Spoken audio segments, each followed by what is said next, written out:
যখন কোনো বান্দা সূরা ফাতিহার একটা করে আয়াত বলে আলহামদুলিল্লাহি রাব্বিল আলামিন, সঙ্গে সঙ্গে আল্লাহ জবাব দিয়ে বলেন হামিদানি আবদি, বান্দা তুই আমার প্রশংসা করলি।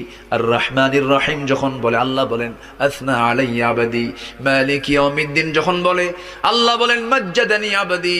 এরপরে যখন বলে ইয়াকা না'বুদু ওয়া ইয়াকা নাস্তাঈন পর্যন্ত যখন বলে আল্লাহ বলেন বান্দারে তুই আমার কাছে কি চাস, প্রাণ খুলে চারে বান্দা।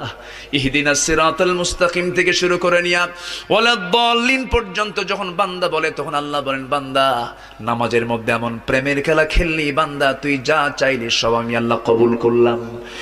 ওই বান্দা যখন রুকুতে যায় আল্লাহ তখন অস্থির হন। ওই বান্দা যখন সিজদায় যাওয়ার জন্য প্রস্তুতি নাই, সমস্ত ফেরেশতাকে ডাক দিয়ে বলেন ও ফেরেশতারা, এই বান্দাগুলো আমাকে দেখলো না, রাসূলকে দেখলো না, কোরআনকে দেখে হাদিসকে বিশ্বাস করে আমাকে খুশি করার জন্য তার সবচেয়ে সম্মানজনক